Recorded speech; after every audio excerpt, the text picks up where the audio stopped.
Welcome back, beautiful souls, to Self-Discovery Sessions, where we dive deep, reflect honestly, and grow boldly. You're tuned in to Part 5, Unleash Your Potential. And let me tell you, this episode is all about breaking the limits we think we have. Today, we're peeling back the layers, those self-doubts, fears, and old stories, and getting real about the power you already carry within.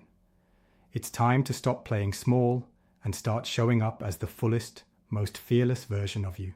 So grab your journal, find your quiet space, and let's ignite that inner fire. Your potential is not just a possibility, it's a promise. Let's unleash it. Over to you, Gareth. Hello and welcome. My name is Gareth Willett, and this is Self-Discovery Sessions number 5. So thank you if this is the 5th one that you're attending, or welcome if you've not joined us before. So session 1 was about finding your balance. Session 2 about supercharging your self-awareness. Session 3 was embracing your wholeness and turning fear into love. Session 4, which is the last one, that was all about igniting your soul-led vision. And today is all about unleashing your power. And to guide us with that, so it's all going to be about action and taking action on that soul-aligned vision.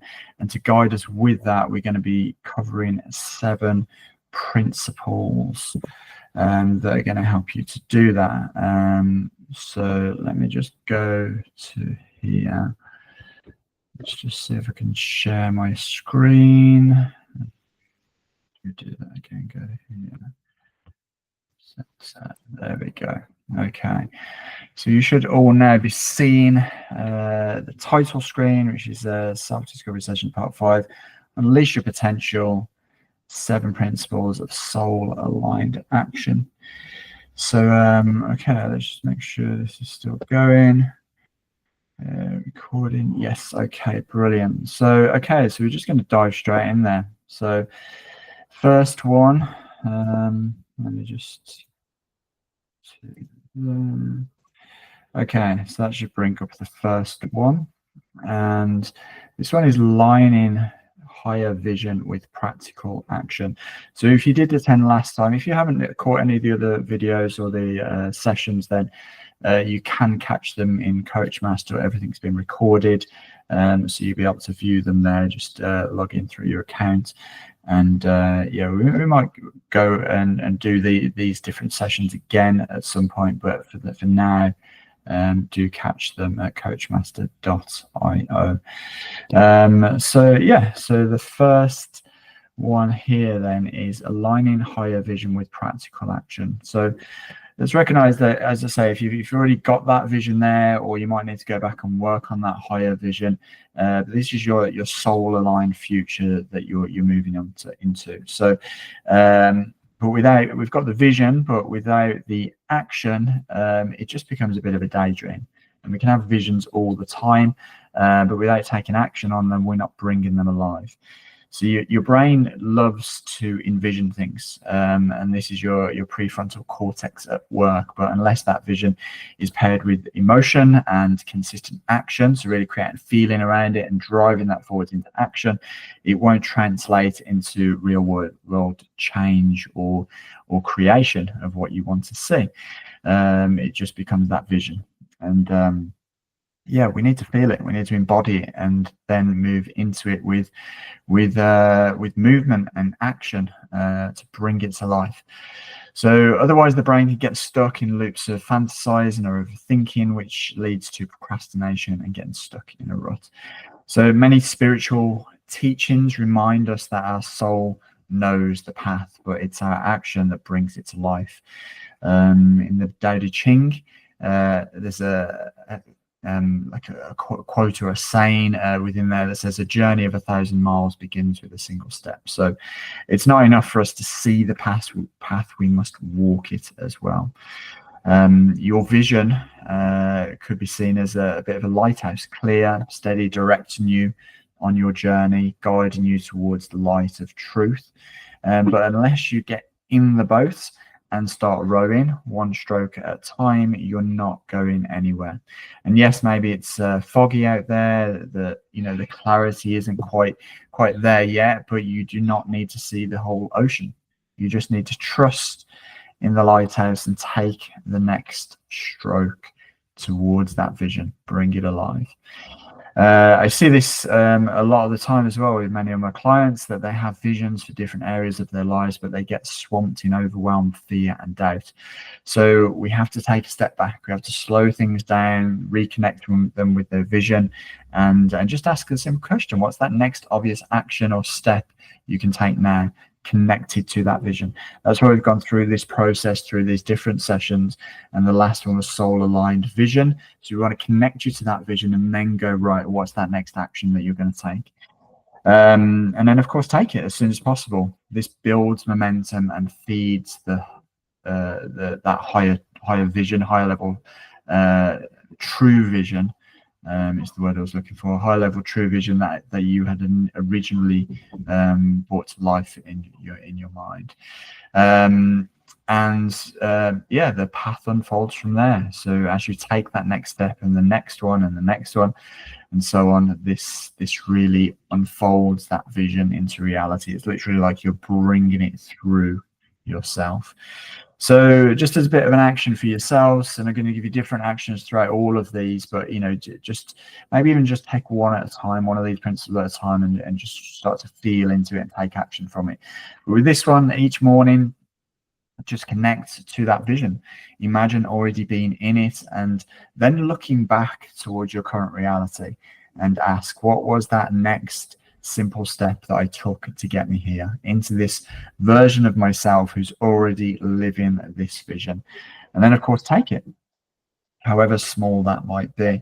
Those little steps are going to help you to climb that mountain. So yeah, that's how dreams become reality, by taking those small steps and making them happen.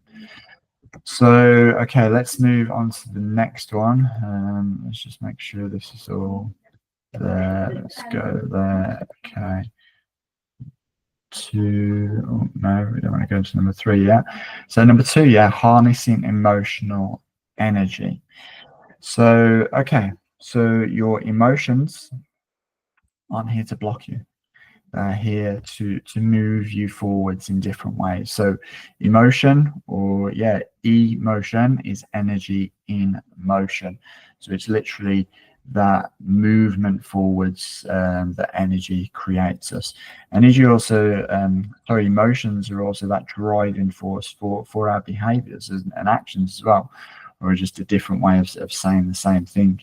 Our thoughts will lead us into feeling a certain way, whether it be emotional or physical sensations that we have, and then it's from that emotional feeling that's what drives the behavior or the action. And yeah, when we learn to work with our emotional energy instead of against it, we unlock a powerful internal fuel that can move us towards aligned action. And we'll just naturally do that anyway. Emotions are our chemical signals in the body, designed to drive our behavior. For example, fear primes the body for protection. Anger will protect our boundaries or help us to move through an obstacle. We could have inspiration that of course will move us forwards towards a desired outcome or something that we want to grab hold of. So when we suppress emotions, we create inner resistance. But when we feel and channel them consciously, we get to turn that stuck energy into forward momentum. So think of it like a wave. If you resist it, it crashes into you and can pull you under. If you relax and learn how to ride it, it will carry you forwards towards the end result of what it is that you want to bring to life. So in many spiritual traditions, emotions are seen as messengers from the soul. They're not seen as something that's annoying or is trying to sabotage us in some sort of way. They rise not to derail us, but to reveal our truth to us. The poet Rumi said, try not to resist the changes that come your way. Instead, let life live through you. So your emotions are not obstacles, they are gateways to your soul. And of course, that says in a sense of what bring into life what you truly want to express into the world, what you want to create, as well as that deeper level of self-discovery, which of course is what we've been doing through these different sessions, just taking different layers and deepening that self-discovery of who you truly are.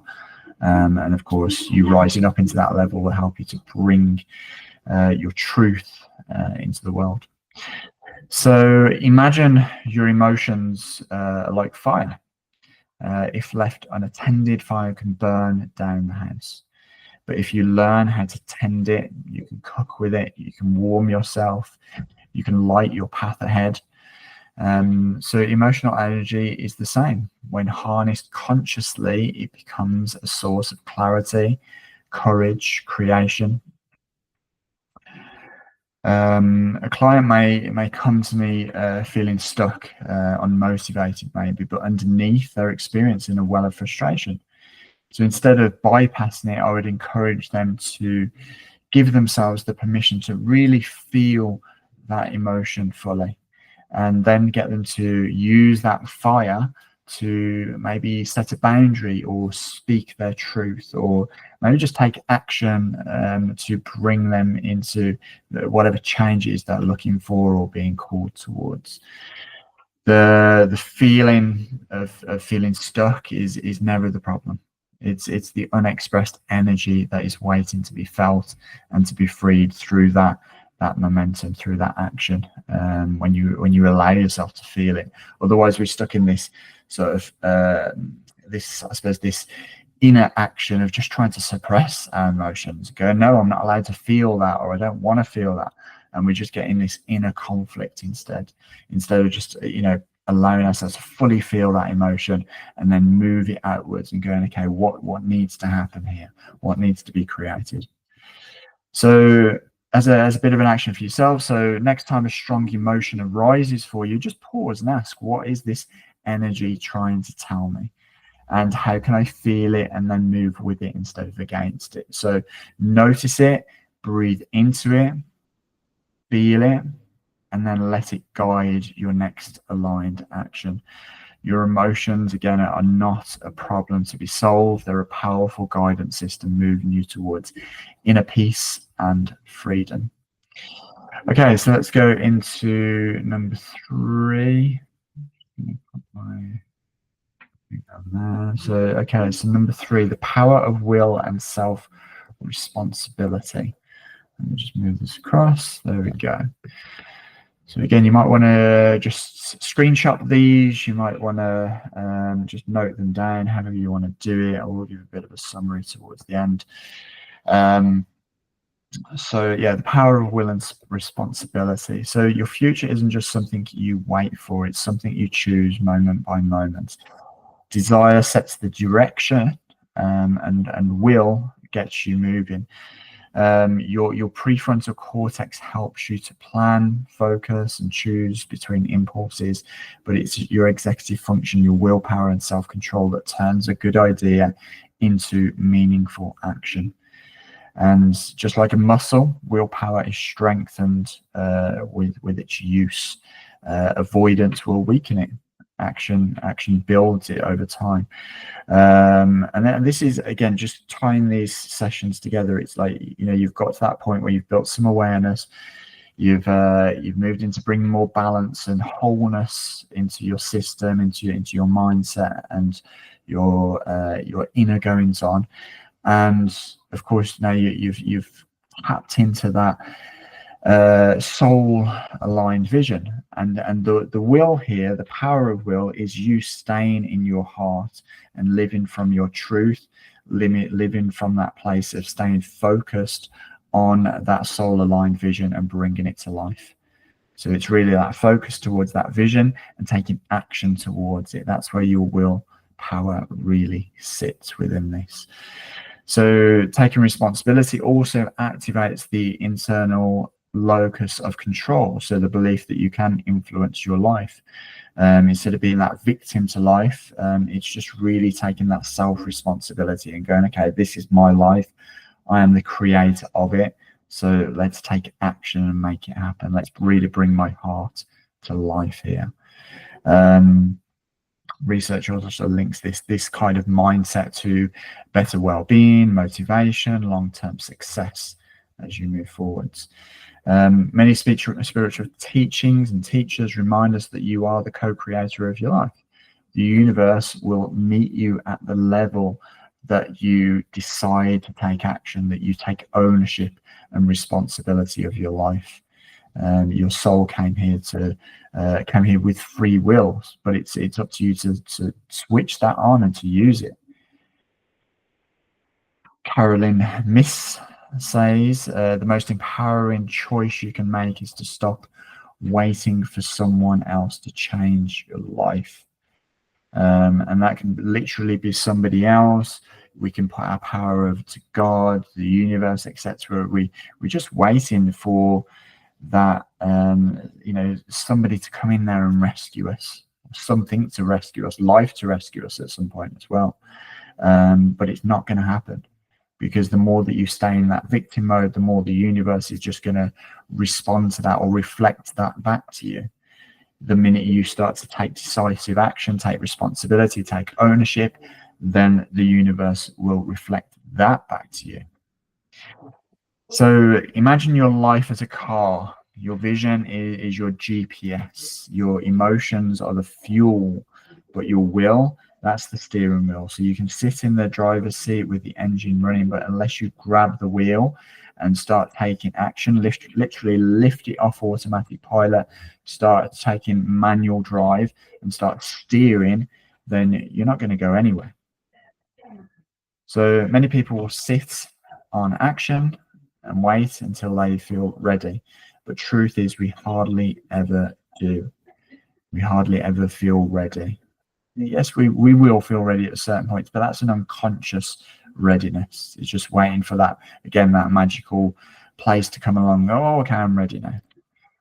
But if we do that, then it's very few and far between. So action must come from making a decision to get out there and take the first step. So ask yourself a question. What if you chose to show up from commitment and not comfort? What if you chose to show up from a commitment and not comfort? Then make a commitment to your goal or your dream, that vision, and really start to engage that with just like 10 minutes a day. And those tiny actions will start to lead you into that big shift, that big transformation, that big creation, whatever it is for you. So, okay, so here's your action. Ask yourself, where am I waiting for permission or motivation? Where am I waiting for permission or motivation? And what's the second part to this is, what's one small, bold move I could take instead? So what's one small, bold move I could take instead? Then take it. So ask yourself those two questions. Again, you might want to write this down. Where am I waiting for permission or motivation? And what's one small, bold move I could take instead? And then, of course, take it. So even if it's imperfect, if it's scary, if it's not too clear even, that's how you build self-trust and anchor your power. Get grounded in your power. Your will is your inner flame. It's you holding yourself in your heart and taking aligned action from that place of truth. So tend it, own it, and use it to light the way. Use it to light that path. When you take radical responsibility for your vision, life starts responding differently to you and supporting you to bring it to life. Okay. So let's move into number, where are we? 4. So decisiveness in the face of uncertainty. So just like we can get caught in traps of waiting to feel like it before we get started, as we just went through, we can also get stuck in an intolerance to uncertainty. either waiting for certainty to come along or trying to make everything 100% certain, which is a bit of perfectionism really, before taking a leap. Either way will be a massive barrier to your success. So waiting for this level of certainty, though, is often just a form of self-protection. Before, clarity rarely comes before we act. It often comes when we start to take that forward action. So don't wait for clarity to come, move forwards, and then clarity will start to come to you. So in the face of uncertainty, your power lies in your willingness to decide anyway, to make that decision in the face of uncertainty. Your brain craves certainty. The amygdala, your fear center, lights up in uncertain situations, making indecision feel safer than making the wrong move. So recognize what's going on there. Recognize what's going on in the brain. It's that amygdala, that fear center that's driving you towards avoidance, maybe, or procrastination. But also, neuroscience does show us that decisive action actually calms the nervous system as well. It gives the brain feedback. I'm safe, I'm capable, I'm moving forwards. Getting all of these messages when you're taking action, you're deciding, you're moving forwards. It's saying, okay, I hear you. You're the one in control here. You've got the power. Indecision, on the other hand, fuels anxiety and mental fatigue. So the choice isn't between the right decision and the wrong one. It's between movement and stagnation. So yeah, many spiritual paths teach us that life unfolds step by step. The way is often revealed after you move forwards, not before. Martin Luther King said, you don't have to see the whole staircase, you just need to take that first step. Uncertainty is not the enemy, it's the invitation to let go. Surrender to not knowing and just trust deeper. Imagine you're standing at the edge of a foggy bridge. You can't see the other side, but you know the direction it leads. Standing still doesn't bring more clarity, doesn't get you there. But as you take a step and take another step and another, the path begins to reveal itself to you one step at a time. That clarity starts to unfold. And that's the power of aligned decisiveness.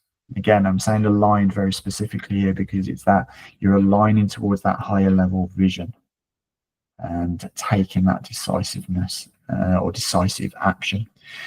Many of my clients who struggle with anxiety will also have an intolerance to uncertainty and decision making, which leads them to getting caught in traps of rumination, what ifs, and catastrophizing. So rather than wait for certainty to come along, we practice deciding from that place of alignment, not from fear. We slow things down, drop into the body, and ask a couple of questions. And again, you might want to write this down, but just asking questions like, what feels true right now? Again, just slowing the system down first, switching that fear response off, and then tapping into what feels true right now. And what's the next small step I can take, even if I'm unsure of the full outcome? Once they make that decision, even a small one, the anxiety often softens because the power isn't in getting it right. The power isn't in getting it right. It's in moving forwards with self-trust. So calm the system down, connect to that truth, and take an action, even if it is uncertain. This is where confidence builds, decision by decision. So next time you feel stuck in overthinking, ask yourself, if I trusted myself fully, what would I choose? Maybe write that down. If I trusted myself fully, what would I choose?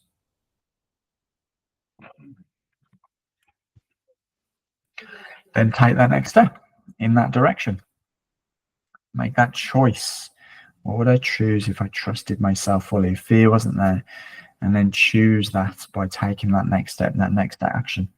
Even a small, clear decision can create powerful momentum.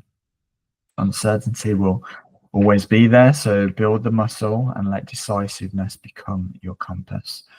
Remember, you don't need clarity to begin. You will gain clarity by moving forwards. Okay, so next one. Let's go there. Number 5, feel the fear and do it anyway. You may have even heard that phrase. It is a book as well, Susan Jeffers, I think it is. So it's it might be something that's already in your mind already. So fear isn't a sign to stop. It's a sign you're stepping into something bigger or more meaningful. That inner wobble that you feel, it often means you're expanding, you're growing beyond your comfort zone into more of your true self. Courage isn't about being fearless. It's about feeling the fear and choosing to move forwards anyway.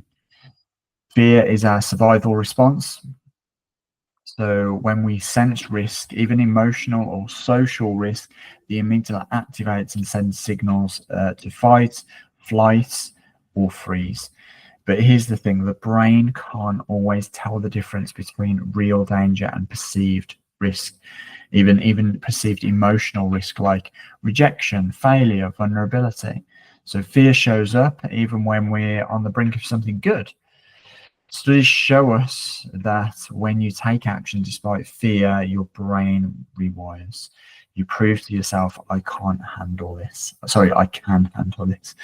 So yeah, so taking action in despite of fear, your brain will rewire to prove that you can handle this. And you might even have those thoughts as you're moving into this, because each rep of courageous action that you take, that comfort zone is going to expand, and it's go, oh, okay, there's a new level of capability here, and another level and another level. So yeah, fear is often a sacred threshold. So in many spiritual teachings, just like emotions, fear is seen not as the enemy, but as a gatekeeper to deeper purpose, to truth, to liberation. As the author Elizabeth Gilbert tells us, fear will always show up, especially when you're trying to be creative or brave. Just don't let it drive the car.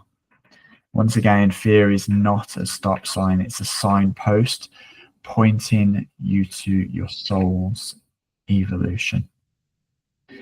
So imagine you're standing at the edge of a cold swimming pool. You want to dive in, but your body resists. You hesitate, you overthink, but eventually you leap. It's cold at first, freezing even, but then you adjust, you swim, you feel alive.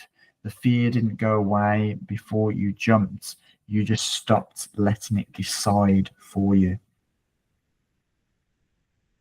So allow that one to sink in. Fear didn't go away before you jumped. You just stopped letting it decide for you. You took that conscious decisiveness and you made it happen. You just took that leap. You felt the fear and you did it anyway. This is where so many of my clients and many people will just get stuck, hitting the wall right at the edge of their growth. They'll say, I want to speak my truth. I want to launch this project. I want to set this boundary, but the fear rises within them and they hesitate. So we don't try to eliminate the fear or change it anyway. We just allow it and we work with it. Notice a fear that is holding you back right now, and feel it in your body. Maybe close your eyes now, just take a breath if it's safe to do so, if it's comfortable to do so in that sense. But just notice a fear that is there. Feel it in your body. Notice where it sits in the body. Name it even. Breathe into it. Could even be the fear of rejection, the fear of being embarrassed, fear of failing. Breathe into it. Notice how it feels. And then ask yourself, if I weren't afraid right now, what would I do? If fear wasn't getting in the way, what would I do?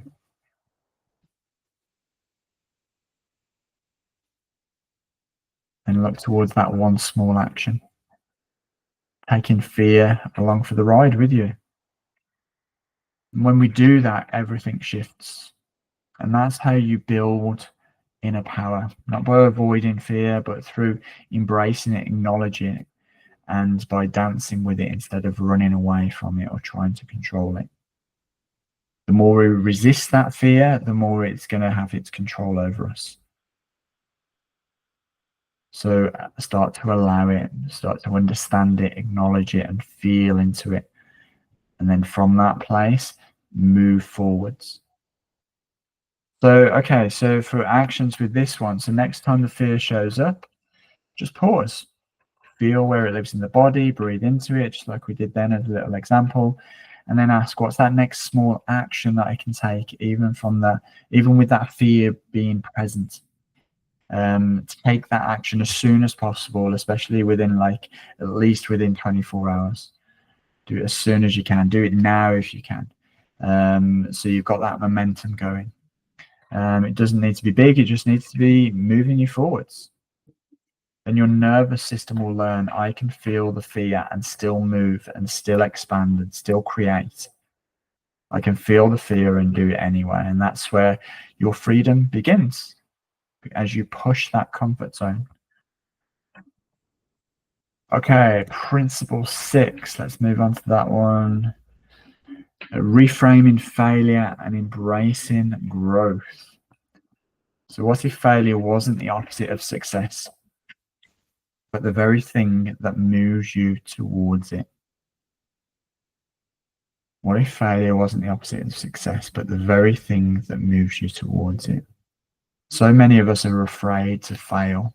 Even that word failure can cause a reaction in our nervous system, but behind that fear is often a deeper fear of shame, rejection, not being enough. So when we redefine failure, we reclaim our power, because the real failure isn't falling down, it's choosing to rise again, or it's choosing to not rise again, or not beginning at all, just being stuck. So from a neuroscience perspective, your brain is wired to avoid pain, including the emotional pain of failure, as we discussed earlier. It's the emotional pain that can get in the way with all of these different words, meanings that we give to these words. That's why your nervous system can interpret setbacks as threats, triggering fight, flight, or freeze responses. But here's the good news. Neuroplasticity means your brain learns and rewires through mistakes. So when you shift your mindset and start to see failure as feedback, your brain adapts. You build new neural pathways that cultivate resilience, adaptability, and growth. In short, failure is how your brain grows stronger, just like any other muscle. Spiritually speaking, life is not a test you pass or fail. It's a journey of evolution. Many mystical traditions speak to the concept that every challenge is an initiation, a sacred invitation to expand your consciousness. You're not being punished when you fall short, you're being shaped. Carl Jung said, I am not what happened to me, I am what I choose to become. So failure, when faced consciously, becomes the portal to your next level. Imagine your life as a sculpture. So each so-called failure is like the sculptor's chisel, removing what no longer belongs, revealing the form that's meant to emerge. Without the chisel, the true shape stays hidden. Your perceived failures are not signs you're off your path. They are part of the shaping process. High achieving people can often view every misstep as evidence that they're failing. They will often avoid taking risks in their business, their careers, their relationships, all to preserve an image of success. But by reframing failure as part of the learning process, there were plenty of shifts that will happen. Instead of asking what's wrong with me, you can ask, what is this here to teach me? Again, what is this here to teach me? Or, and how am I growing through this? How am I growing through this? That subtle shift gives the permission to try more, risk more, and ultimately achieve more, not in spite of the failures, but through them. So taking action on this, think of a recent situation where you felt like you failed. Maybe even you can do that now. A recent situation where you felt like you failed, and ask yourself, what did I learn? Maybe write these questions down as well. What did I learn? How did I grow? How did I grow? And what would I do differently next time? Write it down. And reframe that moment from failure into feedback. Just through those questions. What did I learn? How did I grow? What would I do differently? Seeing how that shifts for you. This could even be something you do on a daily basis, just through those 3 questions. There's a bit of an introspection at the end of the day. What did I learn today? How did I grow today? What can I do differently tomorrow? All the time, you're just soaking up those experiences, reframing that failure into feedback, and then moving forwards again, instead of failure keeping you stuck. So remember, growth isn't always comfortable, but every stumble is sacred if you choose to see it through the eyes of wisdom. So choose to be of service to your own inner growth, and the fear of failure will begin to fall away. Okay, so we are now moving into number 7. So this is consistent inner work equals lasting outer results. So real transformation doesn't start out there, it starts within. You can change your job, your relationship, your habits, but if your inner world stays the same, the outer shifts will rarely stick. The truth is that sustainable success is an inside-out job. So when you do the inner work, the deep inner work, consistently, the outer results start to reflect your new level of alignment. Your brain operates through pattern thinking, neural circuits shaped by past experiences and repeated beliefs. If you're not consciously rewiring these patterns, your subconscious will keep recreating the same old results, even if you really want to change. This is why mindset work, emotional processing, and nervous system regulation are not just these extras to your life or nice to haves. They're essential.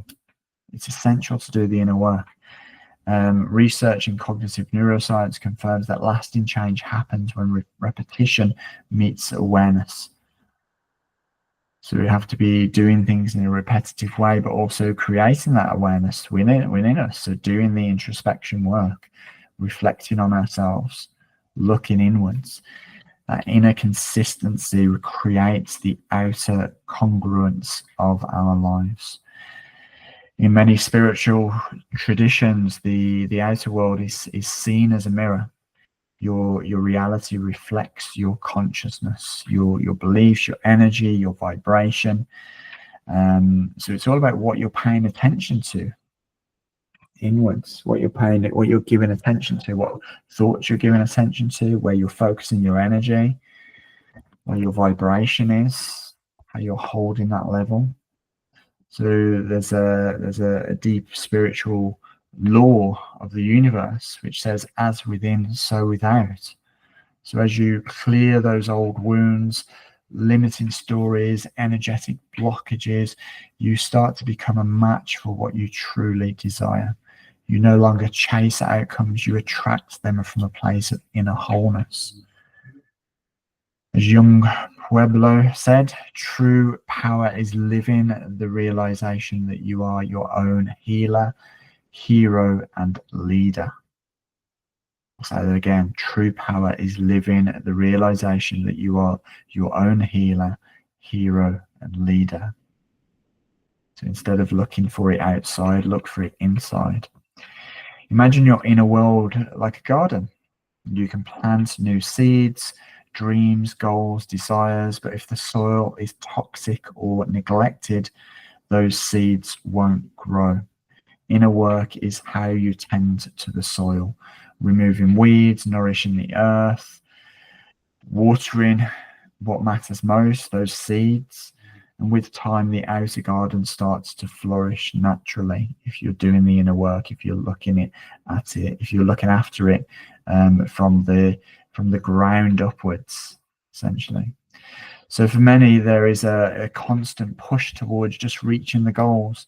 I need to get there. I need to achieve that next goal, and it's always chasing that milestone, yet consistently feeling burnt out and unfulfilled, because it's usually coming from that place of I'm not enough or lack, and I need to get there, and then that'll complete me. But it's just literally just going around on a hamster wheel. Because if you're always coming in from that intention, then it's always just going to come back inwards, and that's what you're going to end up feeling, but just even twice as much in many cases. So by bringing focus to the inner world, healing our beliefs around worthiness, learning to regulate the nervous system, and tuning into the deeper why, shifts will begin to happen. Without forcing anything, you can start to attract aligned opportunities, deeper relationships, and a sense of peace that had previously been missing. And why is that? Because you're not just trying to get the results from a place of fear or lack anymore. As we said, you're living from this place of alignment. You're going, okay, let's calm the system down. Let's recognize what needs to be brought a level of acceptance to or compassion to, which enables me then to focus into a higher level vision of what I truly want. Not just trying to resolve my identity, but actually trying now focusing towards this higher level of what I'm here to do, what I'm here to bring alive. And then, of course, taking that action towards it. So take 5 minutes, and this is the action to go away with. Just taking 5 minutes, maybe even on a daily practice, if you can do that, and asking yourself, what inner work am I avoiding today that might help me to unlock my next level?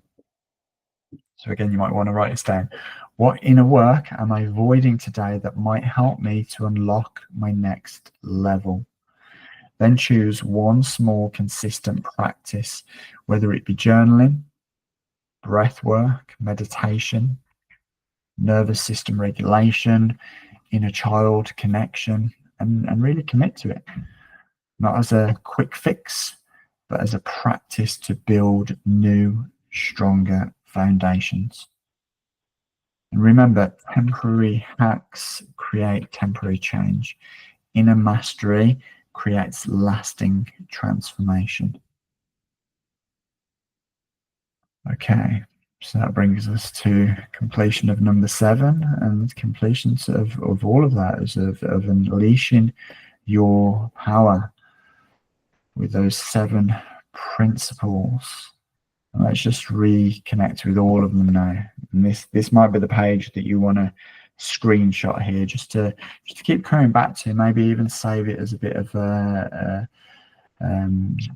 background on your phone or something like that, or on your laptop, whatever you want to do, but just reminding yourself, because these key things here, we can all have these big visions and connect to them in different ways, but we can all get stuck as well in procrastination, perfectionism, fear, doubt, and it's these key things that will help you to move through that, and really start to bring your heart alive, bring your key core visions alive.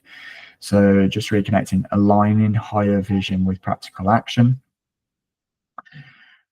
making sure that you're connected to that vision and taking those next steps, harnessing emotional energy, recognizing that your emotions aren't there to sabotage you in any way. They're there if you seek to understand them, allow them, feel them, and then use that energy to propel you forwards again back to that higher vision. The power of will and self-responsibility, again, taking into that place of stepping into that responsibility of your own life. Same with the decisiveness of in the face of uncertainty. All of these connect together. So really just stepping into your ownership and owning it and taking that decisive action as you move forwards, recognizing there's always going to be fear there, there's going to be uncertainty there. Of course, we move into there, feel the fear and do it anyway. So yeah, there's doubt there, there's uncertainty there, there's fear there. Just pop it all in a bucket there and go, right, okay, I'm taking that bucket with me and I'm moving forwards. And of course, reframing failure, which is going to be a key blocker there for many people, and really shifting it into a place of growth, and going, okay, I'm going to live my life by this place of feedback of what's working for me, what's not working for me, and really releasing yourself from that meaning or distorted fear that we can have or have built up over time around failure, and allowing it to propel you forwards. And of course, the last one, consistent inner work leading to lasting outer results. This is about making all of this, all over these sessions, the balance, the awareness, the giving yourself that love that you need, acceptance, compassion, forgiveness, whatever you need in order to bring that healing, that's going to allow you to release and start focusing you towards that soul aligned vision, that true heart-led choice of what you want to bring to life. And then of course unleashing your power through that consistent action, moving you forwards towards that higher level vision. But of course it needs that inner work consistently, whether it be, reflecting upon yourself, bringing that acceptance in, or of course looking where you're getting stuck, and then of course taking that action from these 7 principles today. So if you want to find out more, you've got my website at the bottom there, listeningdeep.com. If you can even find on there 10 I think we've recorded now 10 super hacks to supercharge your self-awareness, a free guide. If you want to sign up to the newsletter as well, you can do, to access that free guide. That would be on the website under resources. But yeah, check out listeningdeep.com. Might even pop the link below somewhere as well. So yeah, thank you very much for engaging with all of this. Again, if you've not covered the other sessions, then catch them on Coachmaster. And yeah, I'll be back with another session of some kind very soon. But until then, keep looking to develop your self-discovery, deepen your self-discovery, and yeah, keep taking action. Take care for now.